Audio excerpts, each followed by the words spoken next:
네, 제 옆에는 지금 박석은 전국민중행동 공동대표님, 항상 우리 현장에서 만나실 수 있는 분이죠. 그리고 우리 한국 사회의 대중운동을 이끌어왔던 지도자이시기도 합니다.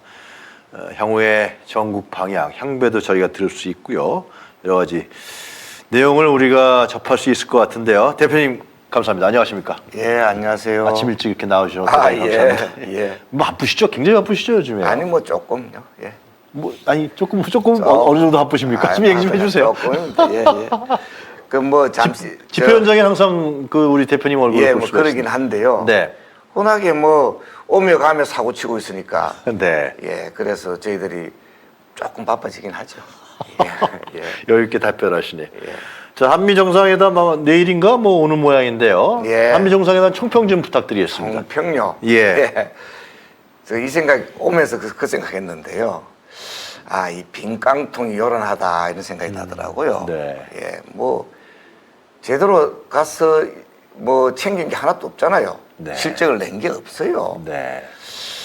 그 뭐 예를 들면 그 한미 간의 확장 억제 전략을 뭐 강화하는 그런 그 방안을 합의해서 네. 워싱턴 선언을 했다 이러는데 그 내용이란 게 사실은 나토와의 그 핵 네. 그 공유, 핵 공유. 보다도 약수준이 조금 낮은 네. 뭐 종전보다는 조금 더 가긴 했지요. 뭐 네. 말하자면 보수 입장에서 보더라도 막 거의 별로 큰 실적이라고 보기 어려운 네. 그런 게 있다. 네. 진보 입장에서 본다면 이 한반도 긴장만 고조시키는 네. 이른바 한미일 군사 군사동맹, 내지 예. 동맹을 아직 가진 않았죠. 네네. 그런 부분에 뭐 미국이 몰빵하고 있는 거잖아요. 네. 그러다 보니까 북중러 간의 그런 그 이 단결로 하나로 확 몰아치는 네. 그 말하자면 양극단으로 갈라치게 하는 이런 그림이 되니까 결과적으로 어떻게 됩니까? 한쪽에서 핵 위협하면 또 뭐 북에서는 그 좀 더 고도화된 핵 실험 가까워 아마 곧 임박했지 않을까 이렇게 생각하는데요. 네. 그러다가 네. 지금 뭐 러시아나 중국하고도 지금 사고치고 있는 상황이니까 맞습니다. 예. 그래서 결과적으로 보면은 이게 이 제대로 된 그 우리 그 민족 사회 네. 입장에서 본다면은 네. 긴장 고조와 평화에 도움이 되지 않는 이런 거다.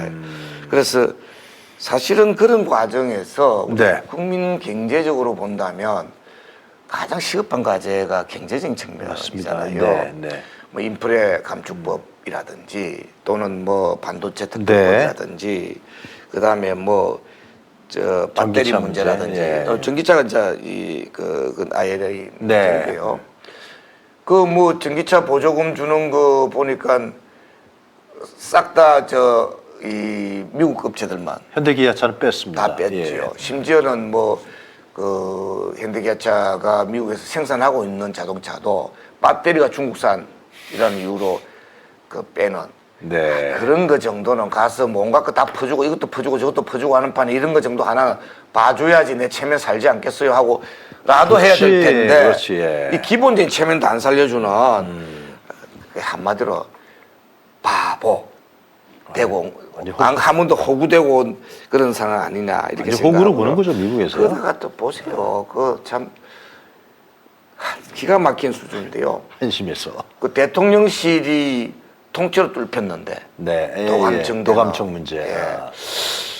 그 도감청이란 게 스파이 짓이잖아요. 그렇죠. 어느 나라든지 우방이고 나발이고 간에 스파이 짓 하는 거는 그냥 단호하게 조치를 해야 되는 거거든요.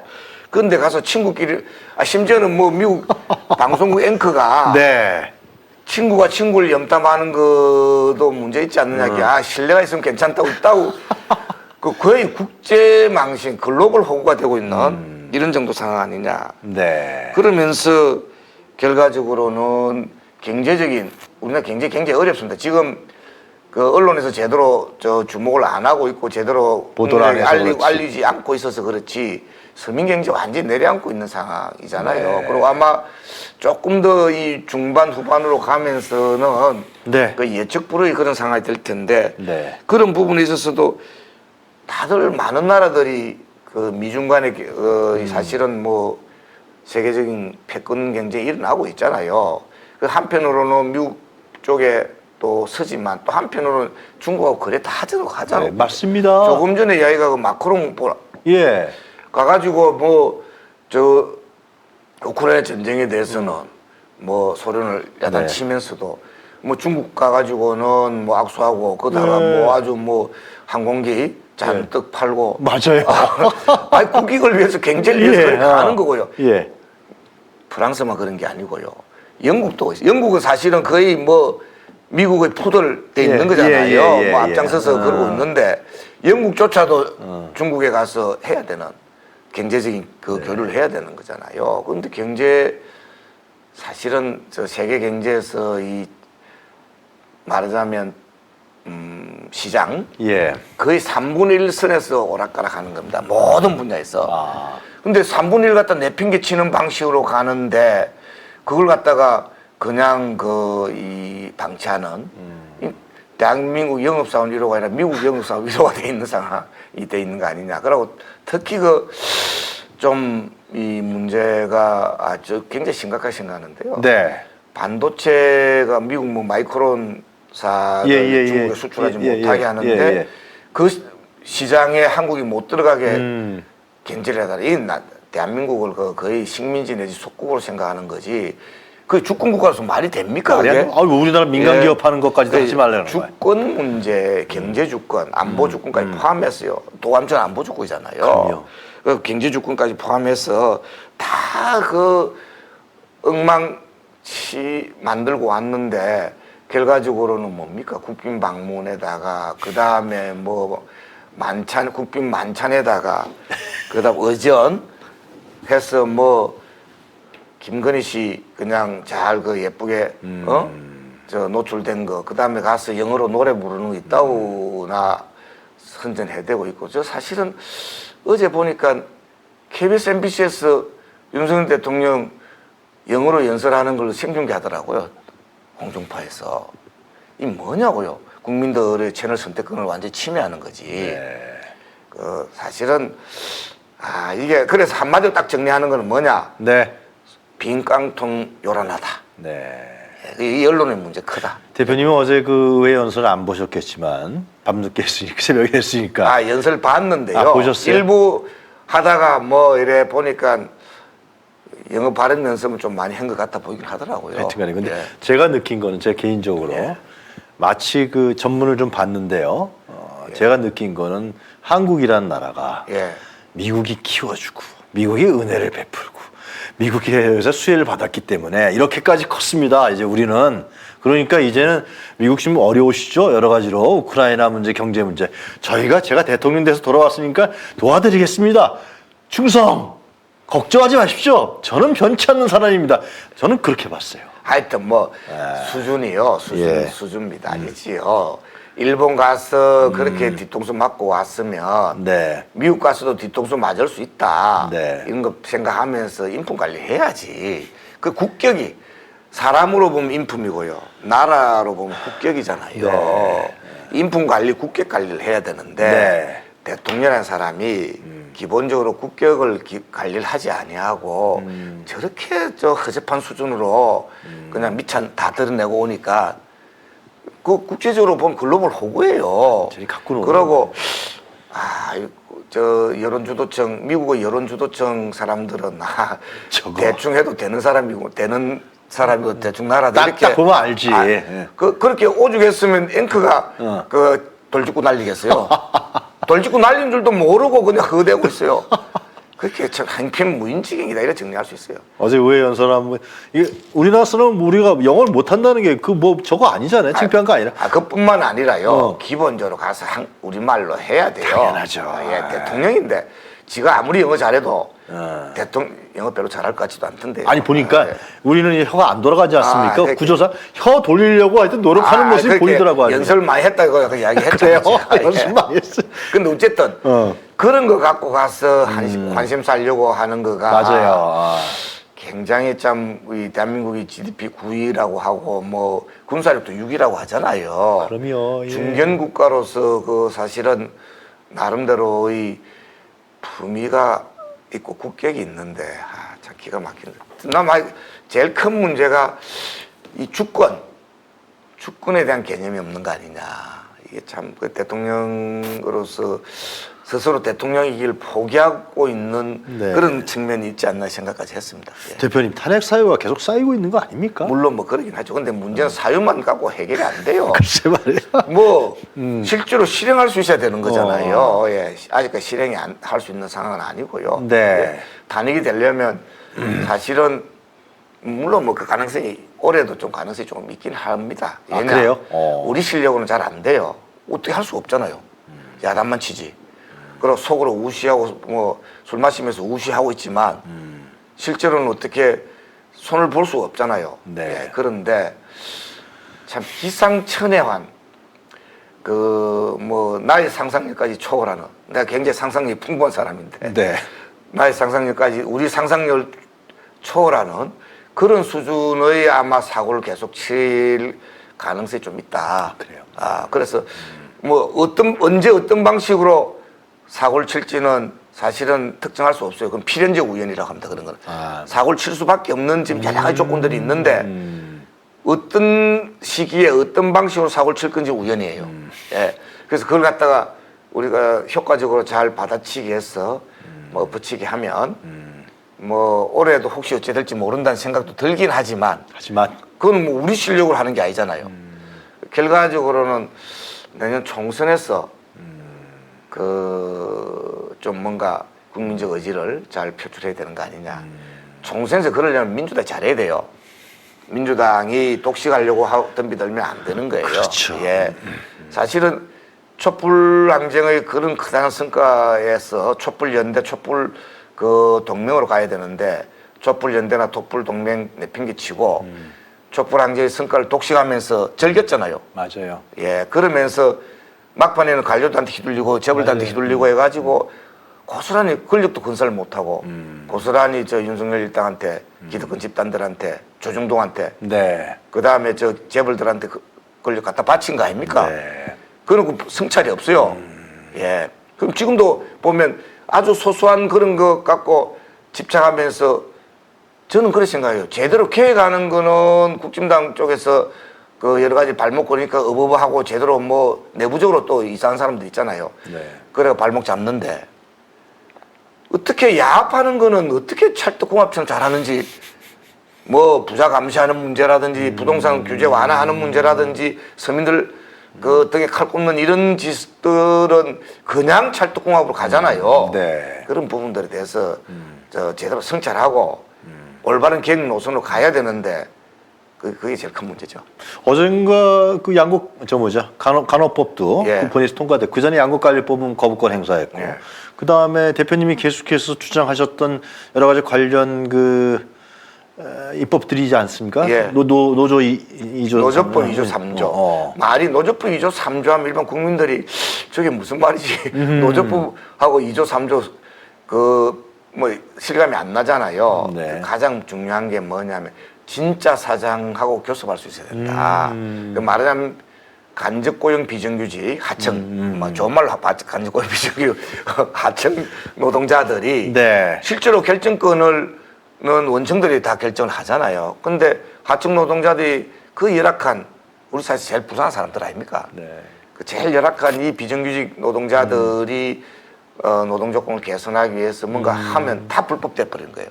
하청이 원청이 숨고 하청 사장 바지도 그런 바지가 없어요. 하청 사장들도 어떤 면에서 좀 불쌍한 사람들도 있는 거예요.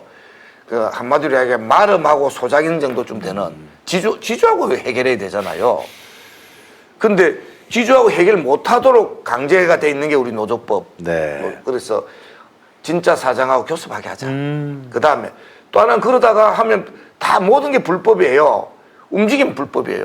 그래서 그걸 가지고 손배 폭탄을 가지고 여러 가지 문제를 발목을 잡고 사람 죽고 막 그러잖아요. 오죽 절박했으면 그런 일이 생기게 해서 그래서 손배 폭탄 방지법 이렇게 진짜 사장 교섭법 사실 산업평화 촉진법이 노사 대화 촉진법이에요. 예, 평화적 대화 촉진법이라고 볼 수 있고요. 네. 그 다음에 손배폭탄 방지법, 네. 예, 이런 부분들을 하자고 돼 있는데 지금 고용노동 환경노동 고용노동이 부부 뭐냐 고용노동부 환노위 환경노동위원회 환노위 국회 상임위 예, 국회 상임위에서 사실은 통과를 해가지고 네. 법사위 가서 60일이 지났어요. 네. 4월 21일부로 이제 60일이 지났으니까 직회부를 할 수가 있는 거예요. 제대로 통과를 안 했으니까. 그래서 이 환노위에서 본회의에 뭐 직회부 하는 게 5분의 3이면 되거든요. 근데 환노위 국회의원 16명 중에 10명이 뭐 이 정의당까지 포함하면 10명이 되거든요. 네. 5분의 3 되는 거예요. 네. 그러면 직회부 하면 되는데 이번에 아마 뭐 전해철 저 한노위 위원장이 한 번 더 기회를 합의해라. 그래서 다음 환경노동위원회 전체 회의에서 뭔가 하여튼 응당의 조치를 하겠다. 뭐 기대를 저희들은 그때라도 하기를 희망하는데. 이번에 그 간호법하고 저거 했을 때 특검법 할 때 해버렸으면 되는 거 아니에요, 완전. 그렇게 사실은 해버리기를 희망했는데. 안 해요? 하여튼 그러더라고요. 그래서 그 본회의하고 좀 다르게 환노위에서 우선 먼저 해야 돼요. 예, 그 예. 환노위에서 하게 되면 그 다음에 이제 본회의 가서 한 30일 또 걸려요. 아유, 그러면 복잡하다. 대략 아마 뭐 이거는 서로 국민의힘당에서 또 정부 여당이나 재벌 쪽에서 뭐 굉장히 길을 쓰고 반대하고 있는 그런 법이기 때문에 네. 아마도 정상적으로는 잘 국회 통과가 안 될 거예요. 그리고 우리 김진표 의장께서 이번에 발목을 조금만 잡고 참 하여튼 그 사람 참나. 진짜 기가 막힐 지경인데요. 그런 사람 국회의장으로 뽑아놨어. 그렇게 발목을 그냥 어차피 할 만큼 했으니까 네. 그냥 하여튼 최소한으로 해서 발목 잡지 말고 네. 이 국회에서 법대로 처리하면 되는 거 아니냐. 그럼 대략 아마 한 6월 초쯤 늦어도 6월 중순쯤에는 아마 이 국회를 할 수 있지 않겠느냐. 통과하게 만들어야 됩니다. 예. 그래서 네. 그래 되면 결과적으로 이건 어쨌든 야권이 다 단결해서 가는 길이거든요. 네. 야권 단결이 지렛됩니다. 네. 이게 정의당이 어쨌든 다른 소수 정당들도 다 합치하게 돼 있고 민주당으로 하여금 진정성을 보여라고 네. 요구하고 있는 중요한 바로미터 네. 되는 거죠. 민주당 이걸 해야 국민들이나 우리 노동자들이나 민중들이나 또는 진보 정당들한테 진정성을 인정받는. 그래 그 다음에 이제 뭔가 이런저런 이 윤석열 응징에 함께 나설 수 있는 길이 열리는 거예요. 민주당이 제대로 해야죠. 그런데 그게 한 6월 초중순 되면 아마도 거부권 행사를 하게 될 거다. 거부권 행사를 하면 노동 쪽부터 해서 거의 전면전을 하겠다라고 지금 이미 계리를 다지고 있는. 이건 진짜 그냥 보통 하는 이 이른바 약속 때리려고 합니까? 뭐 하루 파반다 이틀 파반다 정도가 아니고요. 좀 끝장파업 하겠다라고 하고 있는 겁니다. 네. 왜냐면 굉장히 비상한 사태니까 국회까지 통과된 그런 법안을 대통령이 재벌 편들면서 거부권 행사한테 그것도 한 번이 아니고 앞에 양국관리법 했죠. 간호법 하겠다고 하고 있는 거죠. 그다음 공영방송 지배구조 개선법 네. 하겠다고 하고 있죠. 쌍특검도 뭐 물론 12월 달이지만 하겠다고 하고 있는 거고 그게 이태원 참사가 어떻고 그렇잖아요. 네. 그다음에 뭐 강제동원 관련 이 법적 이다 예. 탈법적으로 이렇게 민주주의를 파괴하고 있는 상황인데 네. 이런 부분들에 있어서 명실상부한 좀 규모 있고 힘 있는 네. 그런 저항들이 아마 되지 않느냐. 거기에 이런저런 시민들이 조직 대우들이 중심에 서고 네. 그 다음에 비조직 시민들이 함께 네. 민주주의 파괴와 민생 네. 파탄에 대해서 함께 나서면 저는 뭐 이 커다란 판이 벌어질 수 있다. 굉장히 결정적인 매개점이 되는 게 노조법 2조 3조입니다. 민주당이 잘해야 된다. 전해철 위원장이 그건 막는 건 아니죠? 막는 건 아니죠. 지난번에 뭐뭐뭐 하다가 뭐 여러 가지 또 애로사항이 있겠지요. 애로사항이 있을 겁니다. 그래도 했어요. 했고요. 이번에도 다음에는 하겠다라고 하는 거니까. 예. 근데 다음 환노위 전체 회의가 가능하면 늦지 않게 빨리 잡혀야 되는데. 그럼 위원장이 잡으면 되잖아요. 그것도 하여튼 쉽지 않은 면들이 있더라고. 하여튼 그래요? 하겠죠. 예. 잘 하도록 이 문제는 잘 하도록 하여튼 촉구하고 촉진하는 거로 가야 된다. 일되게 해야 된다. 투쟁되게 해야 된다. 그리고 실제로 이게 중요한 게요. 사실은 지금 경제 문제가 잘 알려져 있지 않지만 굉장히 심각한 맞습니다. 상황이잖아요. 네.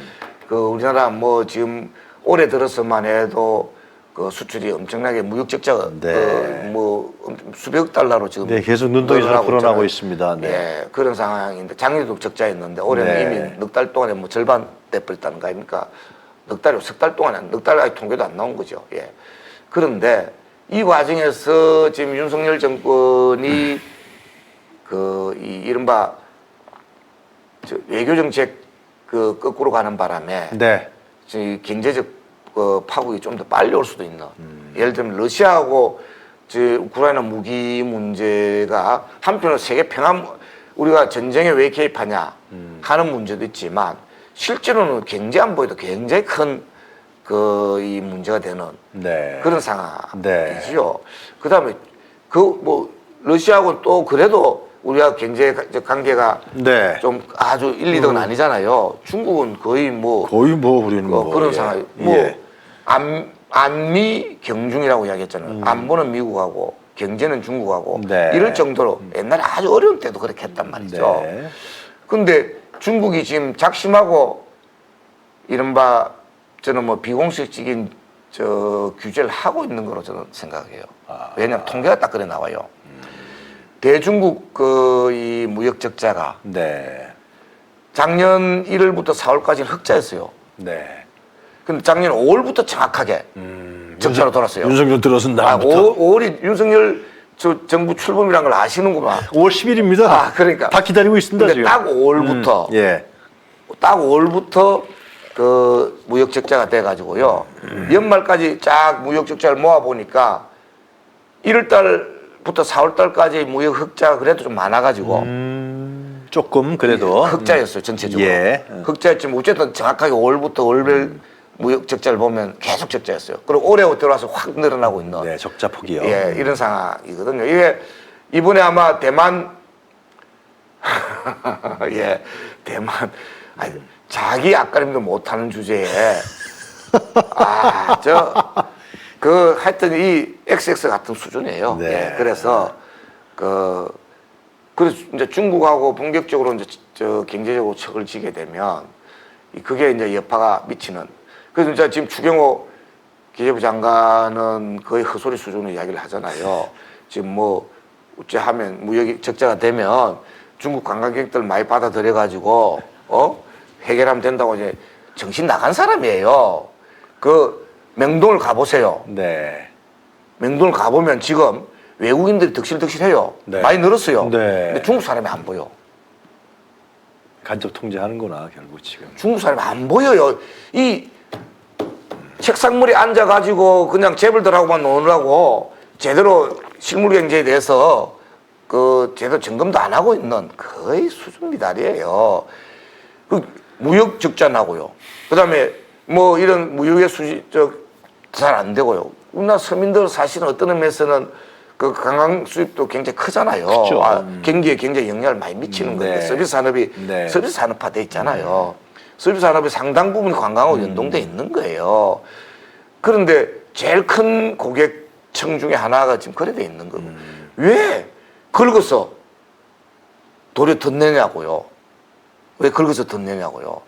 사실은 조심조심 관리를 해가지고 중국하고 안미 경중이다 하면서 가야 되거든요. 그럼요. 그럼 좀 이해해달라. 예, 그렇게 그러면서. 하면서 또 바닥이나 중간 흐름에서는 또 이래저래 그 협력을 강하고 뭐 마크롱처럼 그래 막까지는 못한다 하더라도 세상에 하여튼 그런 거예요. 그래서 경제 문제가 굉장히 심각하고 특히 그러다가 부동산 거품 이 부동산 프로젝트 파이낸싱이라고 합니까? 네. 예, 그 부분이 아마 거의 줄도산 갈 가능성이 여름부터 온다는 거거든요. 그러다 지금 뭐 전세 사기 문제가 심각한데 이 전세 사기에 대해서는 참 기가 막히는 게 제일 두 가지 포인트거든요. 하나는 앞에 그 선순위 저당이 잡혀 있는 경우. 네.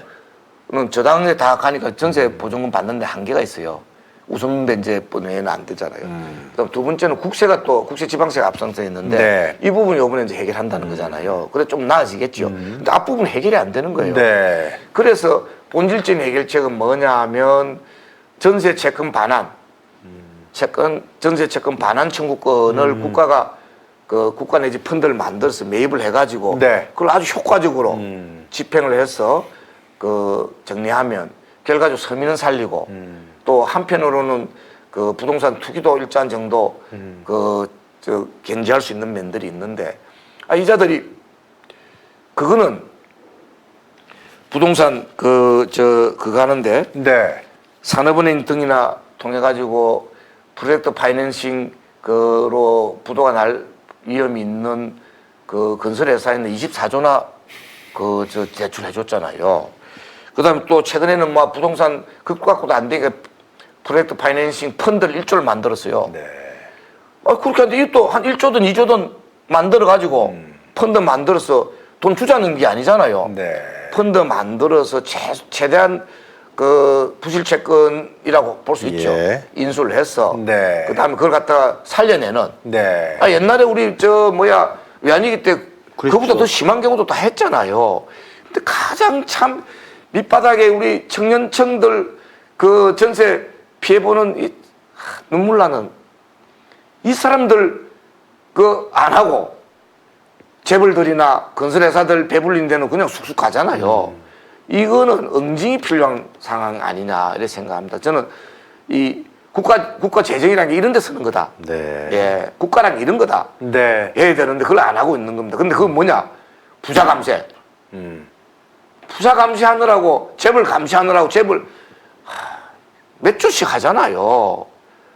몇 조씩 하고 있어요.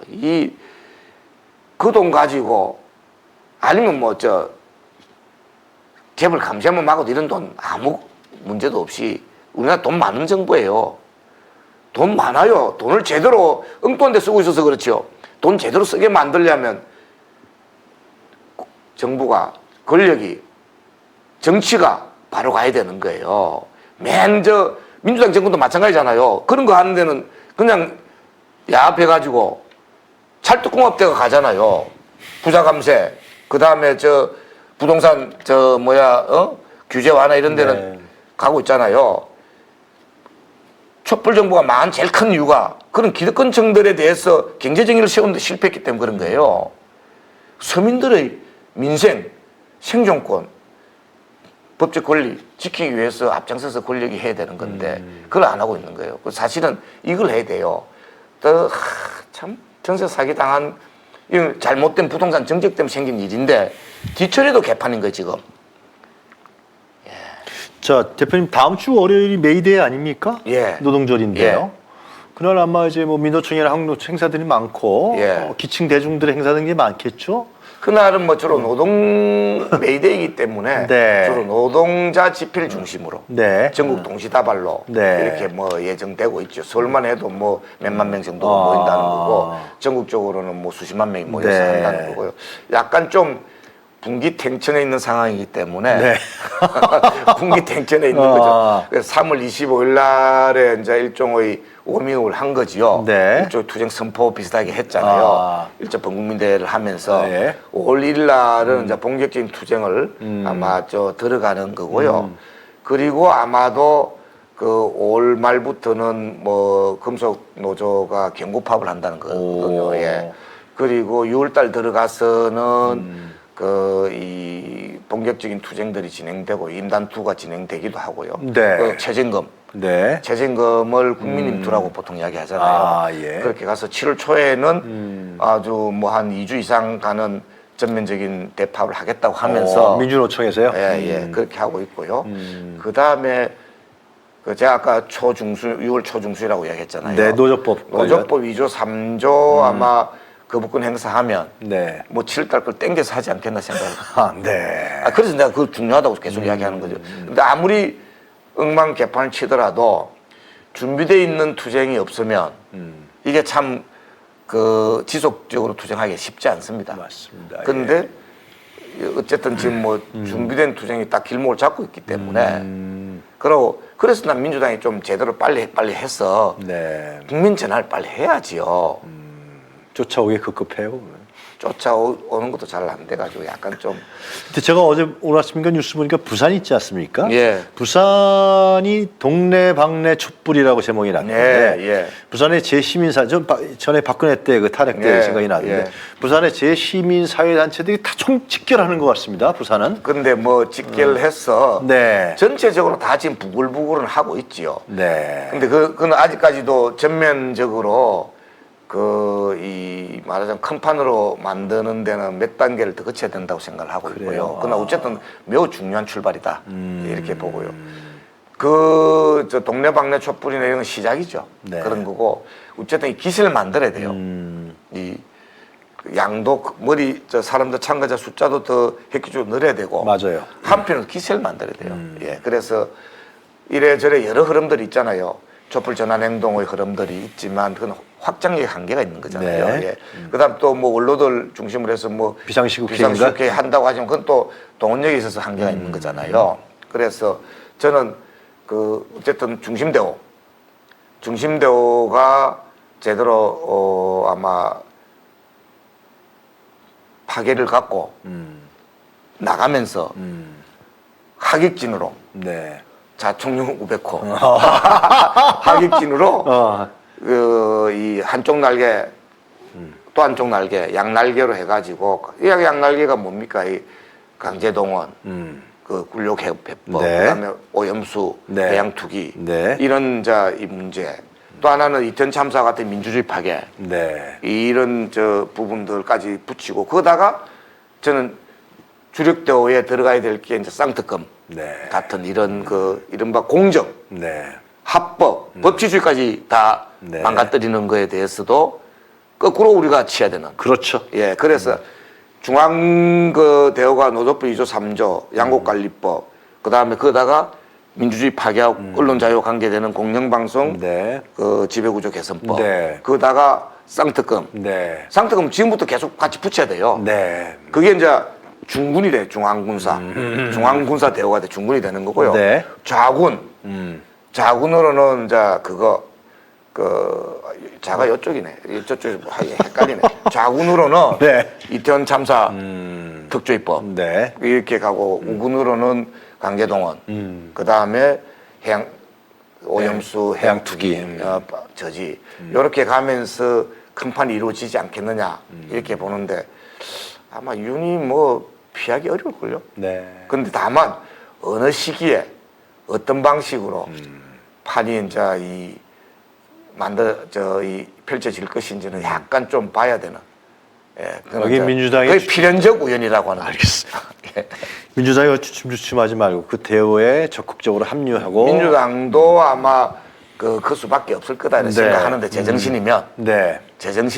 뭐 그 수밖에 없다. 다른 길이 없을 거다 이렇게 보는 겁니다. 알겠습니다. 자, 오랜만에 나오셨는데 뭐 그 해양 투기 이야기 해야 돼. 예, 하세요. 예, 예. 그게 제일 당면한 문제는 네. 사실 일반 국민들이 잘 모르고 있지만요. 후쿠시마 언론도 굉장히 문제예요. 국제적인 전문가들이 문제 제기를 계속하고 있어요. 맞아요. 후쿠시마 오염수가 제대로 안전성이 검증되지 않고 있다. 그리고 도쿄 전력에다가 국제적인 전문가들이 질문을 해요. 검증한 데이터 내놔라. 네. 공개를 못 하고 있어요. 안전한 데이터. 그리고 그쪽에 오염수 탱크에 네. 64개 핵종의 방사성 핵종이 있다는 거잖아요. 그 중에 모니터링 된 건 7개밖에 없다는 거잖아요. 57개 핵종에 대해서는 아주 그는 뭐라고 합니까? 그냥 방치돼 있는 그런 상황. 그래서 일본 어민들이 반대를 하고 있는 거예요. 네. 그리고 봐서 또 어떤 또 얼치기들은 그 전문가랍시고 나와가지고 크루시아 네. 날리고 어떻고 하면서 그게 북극 쪽으로 올라갔다가 다시 돌아서 내려오려면 몇 년이 걸림이 있다고 소리하는데 물고기는 그 난류 따라갑니까? 그 물고기가 그냥 왔다 갔다 하는데 그다음 두 번째 지표층의 물 말고 지표층 네. 수표층이라고 해야 됩니까?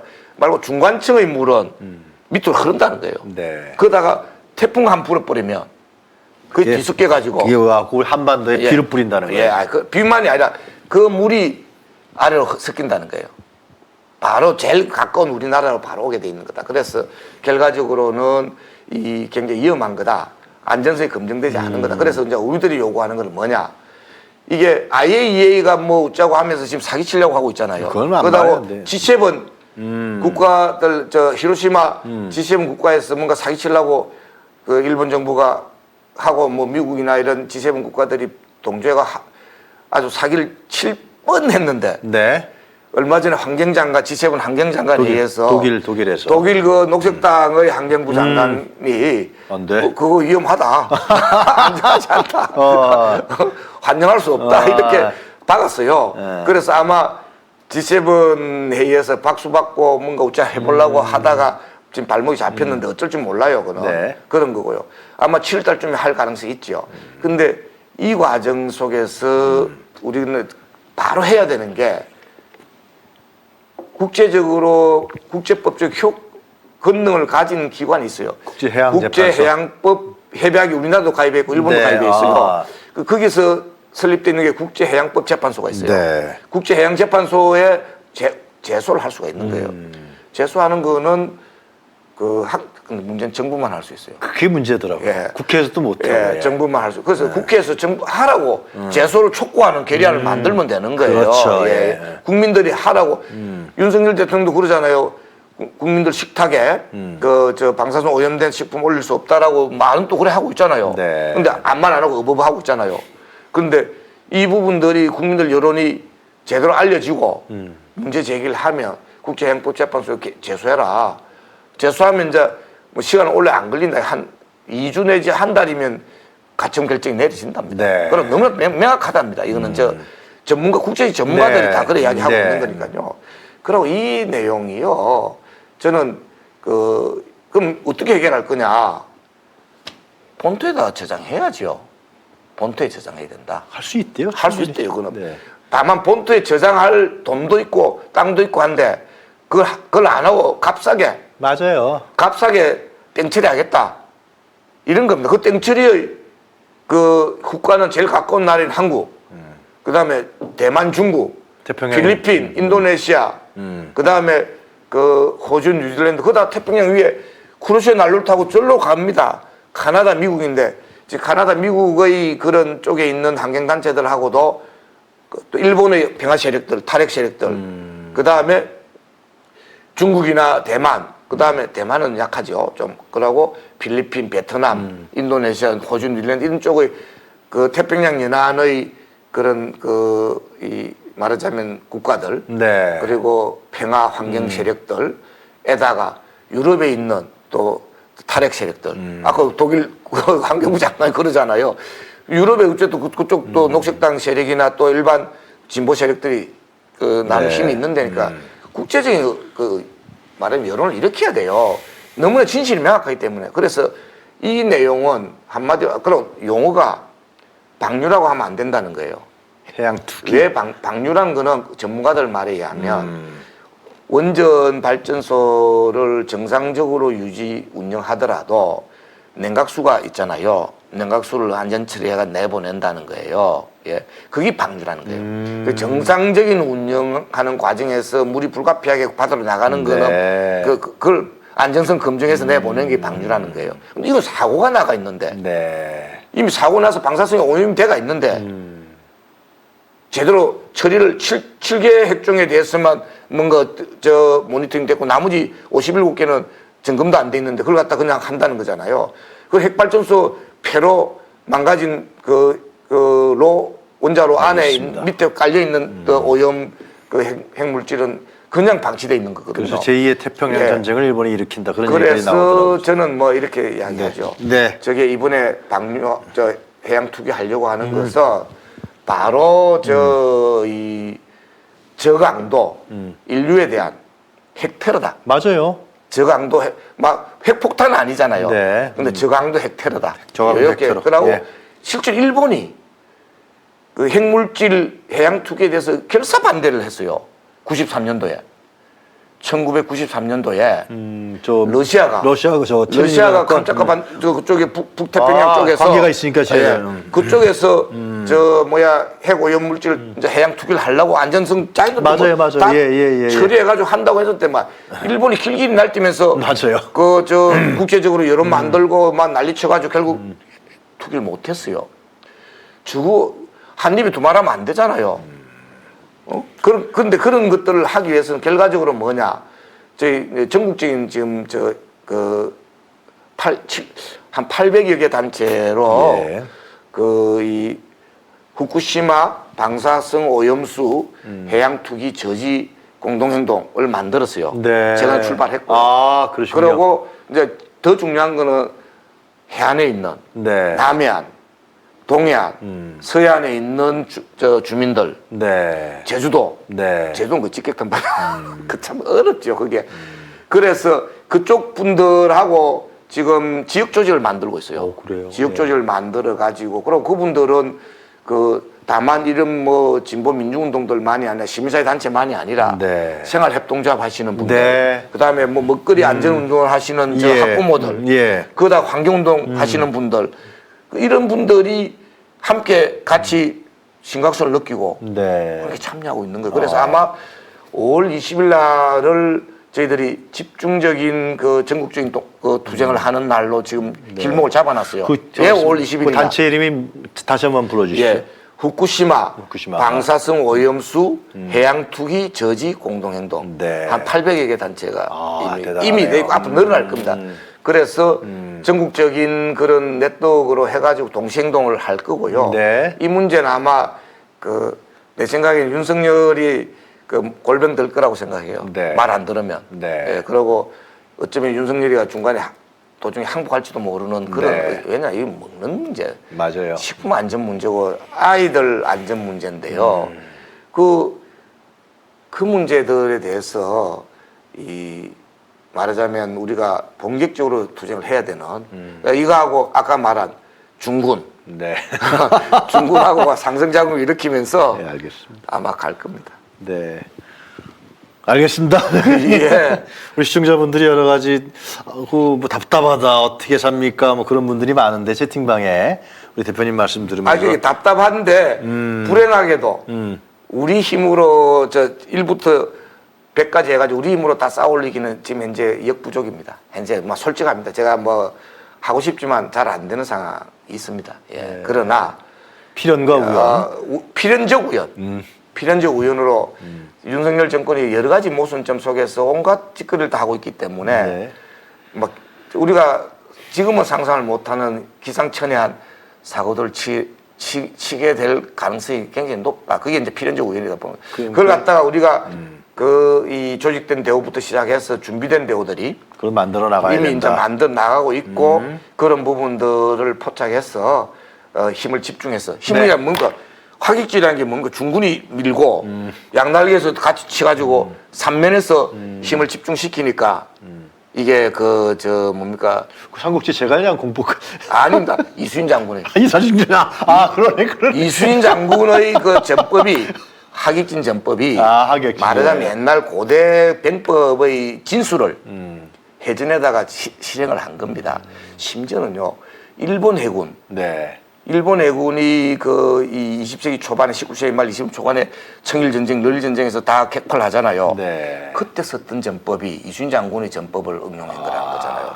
실제로 이순신 장군의 해전 이 전법을 일본의 해군 이 장군들이 집중적으로 연구를 해가지고 실제로 보존하고 그래서 한산대첩이 세계 3대 네. 해전이라고 하는 거가 우리나라 힘으로 된 건 아니고 우리나라 사람들 말도 못할 근데 일본 해군들이 이순신 장군을 깊이 연구를 해가지고 네. 그걸 갖다 국제적으로 알리면서 세계 3대 해전이 된 거예요. 알겠습니다. 예. 자, 시간이 많이 지났어요, 대표님. 많이 지났습니까? 아니, 예. 더 하시면 되는데. 잘 물어보면 제가 잘 대답합니다. 예. 또 자주 모시도록 하겠습니다. 예, 오늘 예. 말씀 너무 잘 들었습니다. 여러분들 이제 우리 박석은 현장에서 이 대중운동의 지도력을 발휘하고 계시는 우리 박석은 대표님 모시고서 오늘 이제 유용한 뉴스 코멘터리 정리해야 될 것 같습니다. 저희들 다음 주 월요일도 여러분에게 8시에 여러분들을 찾아뵙도록 한마디 하겠습니다. 이야기만 하나. 예. 지금 현재 시한폭탄이 시기가 짝짝짝 하고 있어요. 근데 그 시한이 안 정해져 있는 거예요. 알겠습니다. 예, 하여튼 폭탄은 돌아가고 있다. 이거. 알겠습니다. 예. 근데 폭탄을 우리가 터져야 되는 거예요. 저절로 터지는 게 아니라. 우리가 터지게 해야지. 저들이 우리가. 실수하고 예. 우리가 터주고. 예. 근데 그 삼면 공격을 하는. 알겠습니다. 이수신 장군의 하계진 공부. 알겠습니다. 저 오늘 말씀 진짜 잘 들었습니다. 예. 대표님 감사합니다. 감사합니다. 네, 저희들 정리하고요. 우리 다음 주 월요일 8시에 여러분들 다시 찾아뵙겠습니다. 감사합니다.